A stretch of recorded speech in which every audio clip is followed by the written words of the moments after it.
Welcome back. If you're just joining us, it's Daybreak on Trust Television, and it's that segment where we bring you the stories that are making the front pages of the major newspapers in Nigeria this morning. And as usual, we will begin with the Daily Trust. And on the Daily Trust this morning, the atmosphere doesn't seem very bright, and it's aptly captured by the headlines of the Daily Trust this morning. Germany, Bulgaria, Ireland, Denmark join US, UK in Nigeria's terror alert. Real reasons US raise red flag. IGP order security beef up as FCTA releases 60 surveillance vehicle. No need to panic, intelligence sources. Abuja Mall short suppression. You will find this many more on pages 5 of Daily Trust. You also have there the picture of the shot Jabi Mall, entrance to the Jabi Mall that was shot yesterday over security threats in Abuja. Two other stories on the front pages. Court adjourns hearing on suit challenging Nigeria's police commercialization. Interesting. You'll find that on page 4. Drug dealers delivering cannabis to terrorists. This is according to the NDLEA. And NNPC Daewoo Group sign MOU for Kaduna Refinery rehabilitation. I hope this time the much touted turnaround would happen, because most of these refineries have just simply refused to turn around, despite the huge sums that the Nigerian state seem to have sunk into this operation. These are the major stories on the front page of the Daily Trust. Okay, let's take a look at some more stories on the Nation newspaper this morning. The Nation is also leading with a security story talking about terror alert, parties in a fix over call to halt campaigns. And you'd find some of the riders there saying UK cautions citizens against traveling to Abuja. Akinyemi, NSA should warn politicians. We won't stop our rally, says Labour Party. And then the APC, PDP. We are studying situation. You'd find other interesting stories as well on the Nation newspaper this morning, right at the top on page 7. NNPCL, Daewoo Group sign MOU on Kaduna Refinery. And on page 6 on the Nation, flawed claims will be over 1 trillion, say insurers. Zenith Bank records double-digit growth in Q3. Names of NDDC board members before Senate. And you'd see another story. Sanwo-Olu proposes 1.69 trillion budget of continuity. And then $1.5 billion Lekki deep seaport ready for test run. These are the major stories on The Nation this morning. We move on now to the Punch newspaper. And it's also staying with the major terror alert in the country. FG detained 35 suspected ISWAP fighters as tension heightens. UK issues fresh alert. IG releases emergency phone number, calls for vigilance. FCTA demolishes shanties. Jabi shopping mall shut other facilities. Tighten security. Air Force to take delivery of additional fighter helicopters in December, and that is according to the Chief of Army Staff. We have here as a major picture on the front pages the commissioning of firefighting equipment and officers in Lagos State yesterday by Governor Babajide Sanwo-Olu as Lagos recruits 423 firemen, boost firefighting capacity. Two other stories there on the front page. FG open talks with investors on Lagos Calabar Rail. Zenith Bank Q3, that's Q3 earnings rise to 620 billion. Airline spends $192 billion on Jet A1. That's according to report. That's basically the fuel, specialized fuel used by airlines. You are wrong. Tinubu not selfish. Ononuga replies Akintoye. You'll find that just below, beside the name marks. And to other stories, Lagos Delta Cross River presents 2.8 trillion budget. Chidinma transferred 5 million from Ataga's account. That's according to witness. And flood threatening 1.9 trillion CBN agri scheme loses losses mount. Sorry. These are the major stories on the front page of the Punch newspaper. Let's take a look at some more interesting stories on the Blueprint newspaper. 5 days after US-UK terror alert, FCTA beefs up security operations with 60 vehicles. Approves 500 million for community policing in area councils. And then you'd see some of the riders there saying operatives raid Lugbe Estate, Jabi Lake Mall shuts down operations. We've neutralized powers of insurgents. This is according to the Nigeria Air Force. Man dies during sex romp in Ondo Hotel. 2023 war against vote buying will be total, AFCC declares. Says illegitimate funds won't find their way into electoral process. And then federal government moves to end Nigerians' migration overseas, harps on capacity building, technology transfer. I find a very interesting pictorial there that shows you former President Goodluck Jonathan, King of Otoke Town, and others inspecting the state of flood in Otoke Ogbea local government area of Bayelsa State on Thursday. And then on page 23, 1 billion naira Dangote promo. Over 100 customers become instant millionaires. Lagos hits 1.69 trillion mark in 2023 budget. Economic woes may continue as World Bank forecast oil price drop. And then Kaduna raises $149 million investments attract 18 coins in Q2. On page 23 on the Blueprint newspaper, FIRS commences direct collection of taxes from online gaming operators. These are the stories on the Blueprint. And moving away from our conventional papers to a business niche paper, Business Day. This morning we have there as the major headline, Japa Wave fast tracks career back home.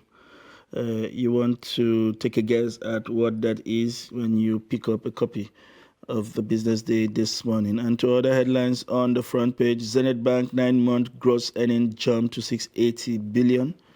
10 Nigerians developing health systems abroad. Naira redesign, expert differ with CBN as new requirements emerge. And to other stories there, Nigeria travel fame miss out on World Cup ticket sales.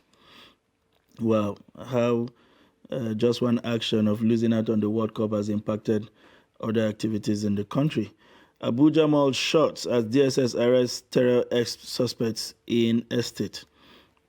You know, these are the major stories on the front page of Business Day this morning.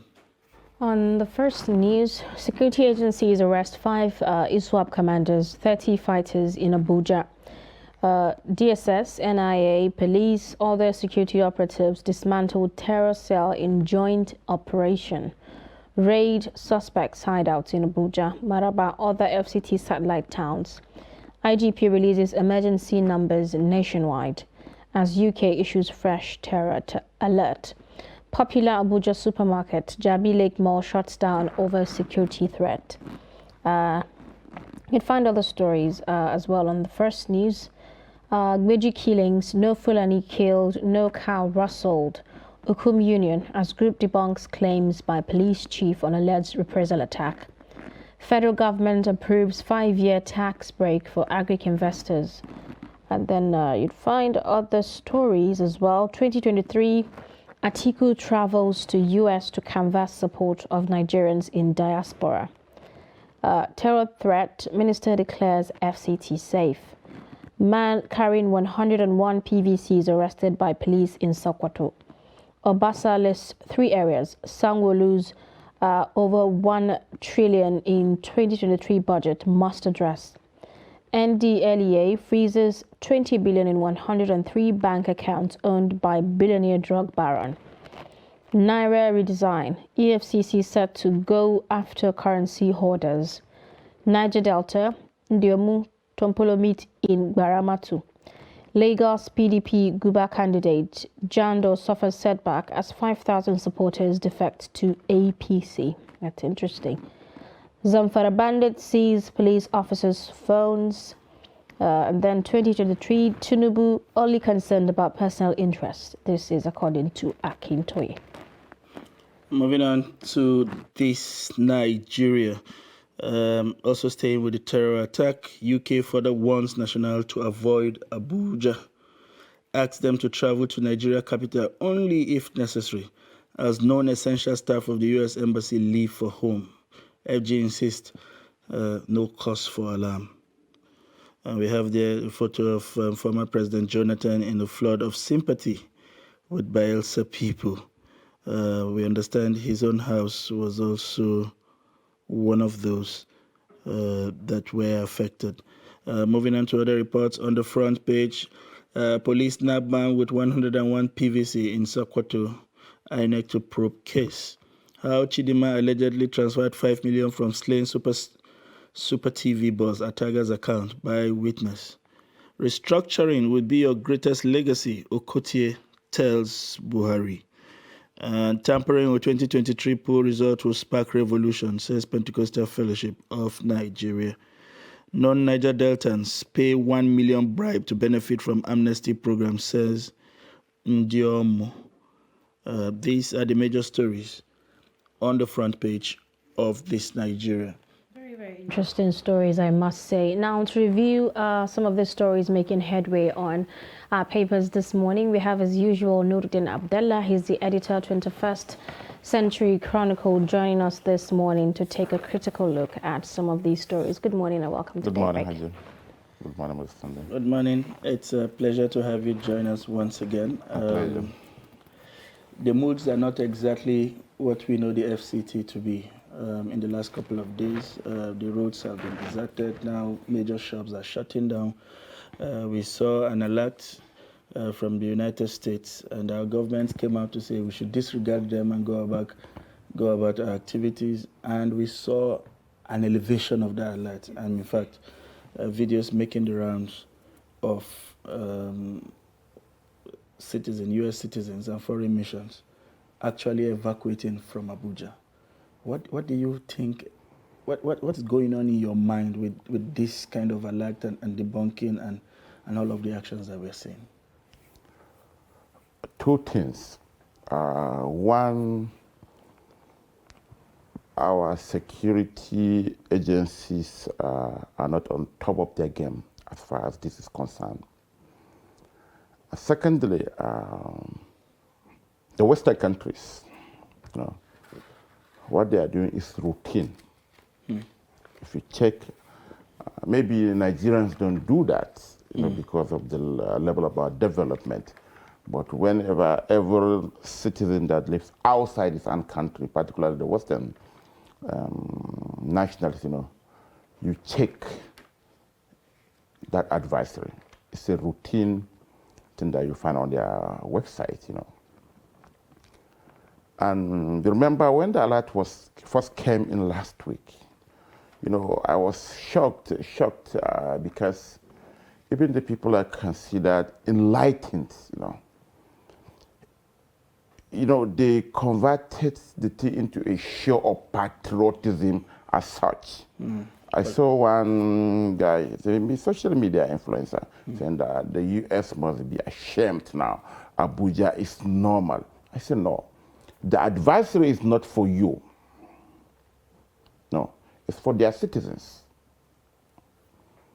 And if you don't take it serious, the United States citizens living in Abuja do take that very, very serious. Because their government is responsible for them. More importantly, it simply means that there is no synergy between our security agencies and the diplomatic corps that lives particularly in the federal capital. There is this intelligence sharing. Let me give you an instance. Some years back, during this Buhari's administration, it wasn't even the government of Lebanon. I think it was the Hezbollah that tipped the authorities in Beirut that a top ISIS commander in Syria is coming to Nigeria, to Kano, on French passports. Interesting. He was granted visa by the Nigerian embassy in Beirut. Without any due diligence? Yes. We didn't hear anything after that. Who knows? They tip maybe the Nigerian officials there, and anything can happen. So when they see that it's not serious, he changed his looks completely. He wanted ISIS operating in Syria on a French passport. Finally, on the eve of boarding the craft in Beirut, he was arrested by the Lebanese authorities. He was moving to Kano. Who invited him? Who is he meeting? What are his itineraries? Nobody knows. That was the end of story.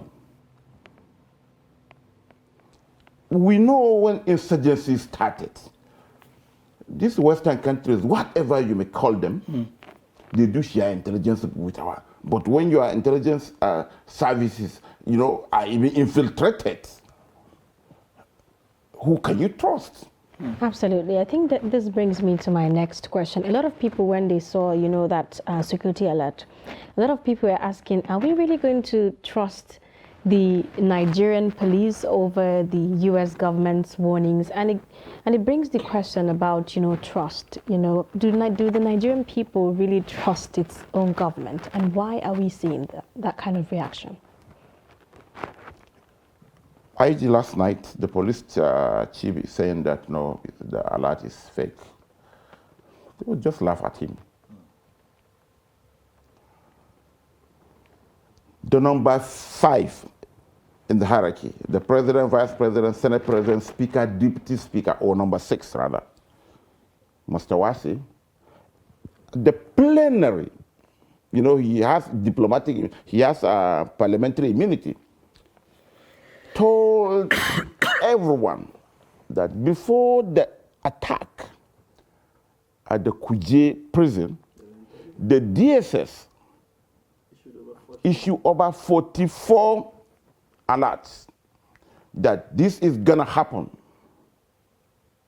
No action was taken. When other sister security agencies, and there is that rivalry. My responsibility is to intercept, process, and produce intelligence. It is not my role to act on it. It is not the first time that we have heard of that. Now, Governor Nasir El-Rufai said this. He said, this is what you give me on a daily basis. Why can't you act on them? So now the United States, they want idea of patriotism and what have you. Is it not the same Abuja some months ago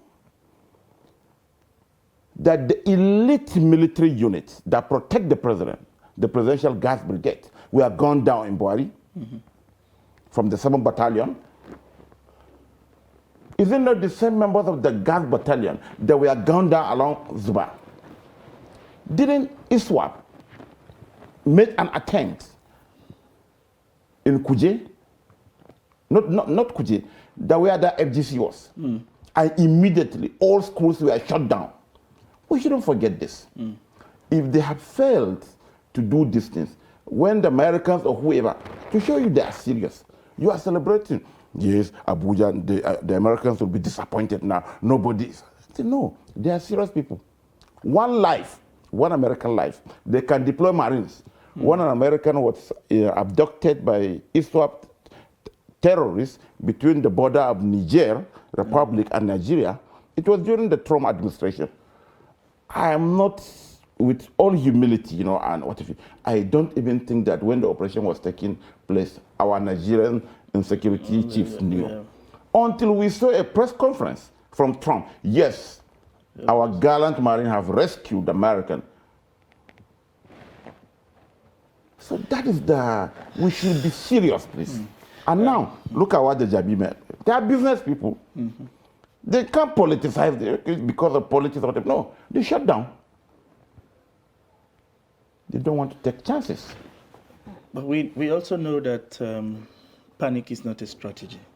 Do you think in your own evaluation that we are getting the kind of right messaging from our authority? Is it enough to just tell people go about your daily business? and then publish phone numbers that probably if you call, nobody picks. Is there something else we should be doing as a precaution ourselves to show that is deploying 60 vehicles, you probably can't find fuel to run them around the city? It's not enough. These guys have gone beyond being afraid because 20 military vehicles, at the end of the day, they will even use those vehicles to terrorize law-abiding citizens more than even go about the terrorists. What else should we be doing? And I said it in the light of the fact that at the end of the day, the ordinary Nigeria will bear the brunt of any possible attack, should there be one, God forbid. Mr. Sunday, remember during the Boko Haram, the UN building was attacked. And before it, there were all these travel advisory, there were this security alert that we dismiss. Because unfortunately, while we believe here, let me put it this way, banditry festered for long because some states government were in denial. They don't want to admit there are security situation, incidences in their area that they cannot handle, because they'll say, okay, if they admit, then it means that the commander-in-chief has failed, who is a retired general. They allow it to fester for that long, you remember. And even when apportioning blame, during the Boko Haram incident, Jonathan was voted out in 2015 because of his inability to secure the country. We didn't blame state governors at the peak of Boko Haram, but now we do, because we don't want to apportion the blame in the right direction.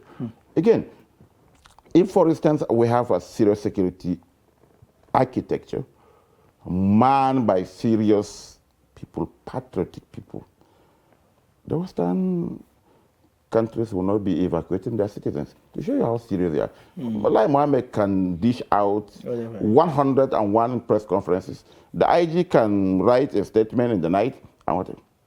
They're serious. The intelligence at their own disposal is actionable intelligence, incontrovertible. That even if you share it with our Nigerian, okay, can you imagine this? Before the Kuje attack, we are about 70 Boko Haram militants were freed. You understand? A Nigerian security agency released 44 advisory to sister agencies. No action was taken. I'm not saying this. The Deputy Speaker, House of Representatives, said this at the plenary. So not to talk of DAYBREAK then over Sabi. So that is it. So we have to be serious. And this thing is affecting our economy, our struggling economy. Talking about struggling economy, another issue that seemed to be, in the news is the redesigning of the Nigerian naira notes. And a lot of Nigerians are saying it looks like this is a misplaced priority. Is this what we need at the moment? I don't know. Maybe the man at the CBN, need to, that's what we normally do. When Mr. Sunday is at the heat of the day, so he has to create a diversionary tactics. Okay, there are so many reasons. I'm not an economist, but as a layman who listen to economists and read economic papers, know that the billions bandits, insurgents collect as ransom is not banked in the forest, Mr. CBN governor. They're being laundered in the cities. Do a content analysis. All those ragtag, militia, Fulani, whatever, how much have been given? They were just given some wad of cash to buy drugs, chase women, and that's all. The Kaduna train abduction, your paper said about 2 billion. So you mean the 2 billion, so the cash was there and they were moving in bullion vans or in sacks? No. The people spending this money are in the cities. That is what Emefiele and our security agency should do. Again, who tell them that if you bring a new note, ransom will not be paid with that new note? Again, God forbid, as of yesterday in the black market, the dollar was almost 778. Do you have, and what they don't know again is, this thieving elite don't hold naira. A 100 piece of dollar is how much now? With this amount, it's almost 707,800,000. Just one. Just a bundle. It's a bundle. So you can carry up to 10 without anybody knowing. So I mean, you're talking about almost you carry more than 30 million without everybody knowing. What of if it is naira? They don't keep naira at home. We saw it when EFCC at the beginning of the transformation were doing whistleblowing. In all the houses, when at the Osborne Tower, did you see naira? In Kaduna, that the former NNPC, did you see naira? No. It's dollars. So I don't know, sometimes when we manufacture economic policies and the reasons we adduce, yes, there is this ransom. The issue is simple. Stop kidnappers from abducting people. If there is no abduction, nobody will be talking about ransom. Mr. Pantami has been saying, link your sin with whatever you have. Stop singing now. Because kidnappers are still transacting business on telephone lines that are registered. Absolutely. And nobody's saying anything about it. So these are the issues that they should review. Yesterday, and you know, it was somebody just, he said, who told them that if the new notes are in place now, people will not pay ransom with the new notes. And who are even paying the ransom? It's a political season. People in high places. A family of a former governor who was in the trend. 2 senators raised more than 200 million to free that family. And now maybe the kidnappers, who knows, they will be collecting the money, the ransom on. Stop them from abducting people.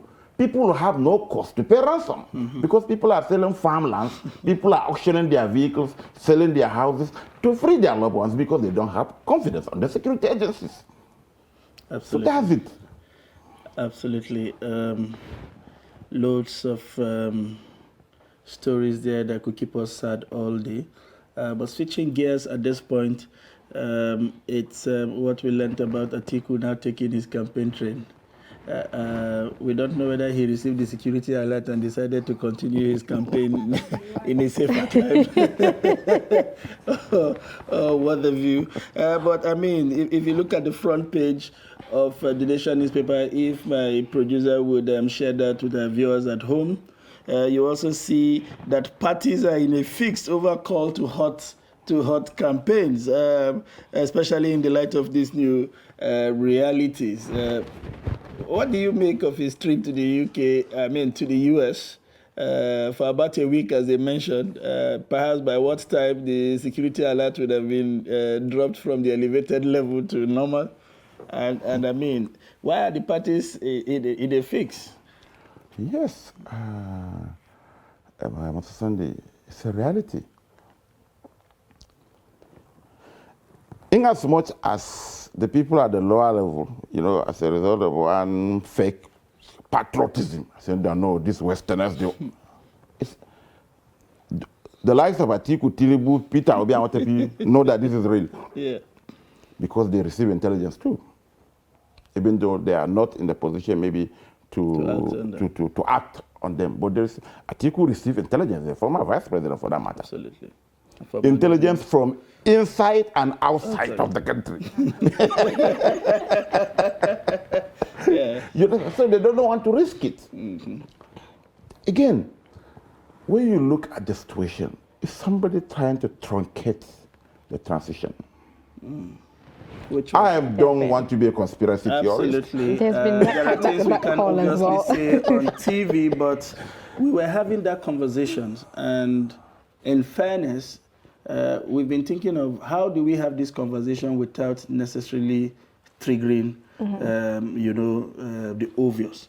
And the question really is, have we gotten to the level where these so-called terrorists or bandits or whatever name we call them now have the coordinating sophistication to mount a threat on the Federal Capital Territory and multiple locations at the same time? Are we looking at something beyond just these ragtag bandits and terrorists we see on display? Could it be something greater than that we seem to be discussing from the periphery? I say we dismiss things, maybe saying we crucify the messengers who bring the message that we don't want. We're not talking about Kaduna. We're not talking about Kano. We're not talking about Zamfara, Sokoto, or Benue, or Plateau. We're talking about the Federal Capital Territory. You know, we do say these things. What is the distance? How many minutes drive from Kuji prison To the city. to the presidential wing, the airport where the president took off? You know, he likes traveling. From there, what is the distance to the villa where the president sleeps and works? Distance to the National Assembly, distance to the NIA, distance even to the Yellow House, distance to even the police headquarters. When we ask this question, nobody has been penalized yet. Months after that attack on Kuje prison, more than 10 people took place, carry out that attack. Let's be modest. More than 10 people.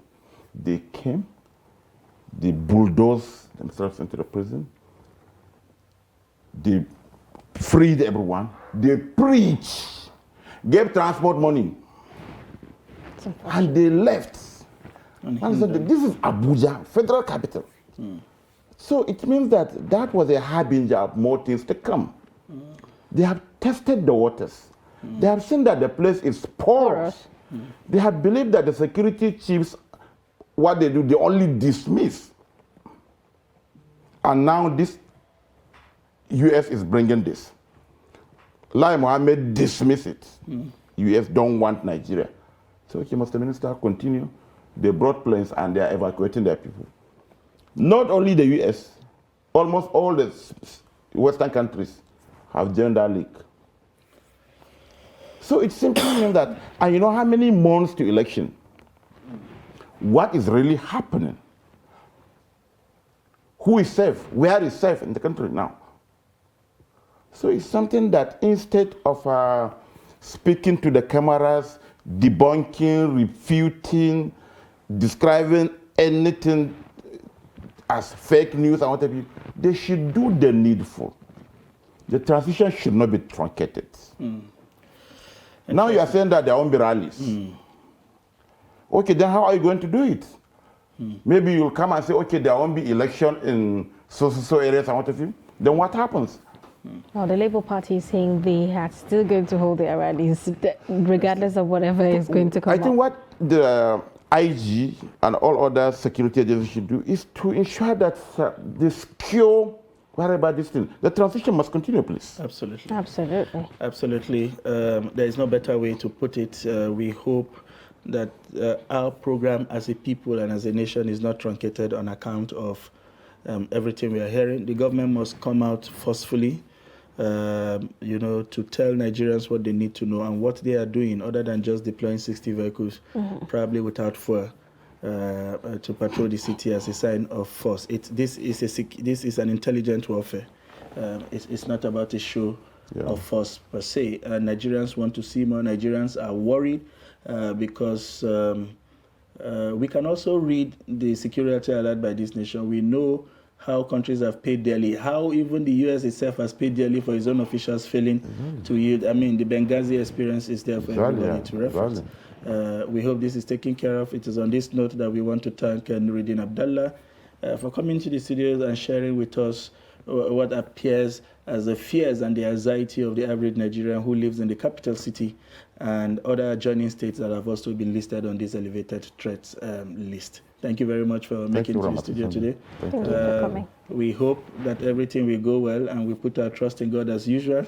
We do that. We seem to do that a lot. Yes, that everything will go well, and this country will continue as a sovereign nation, going forward. This is where we draw the curtain on newspaper review. We will take a breather and return at the top of the hour to serve you more from Daybreak. Please stay with us. But in a situation where you find that a person look at the same, not necessarily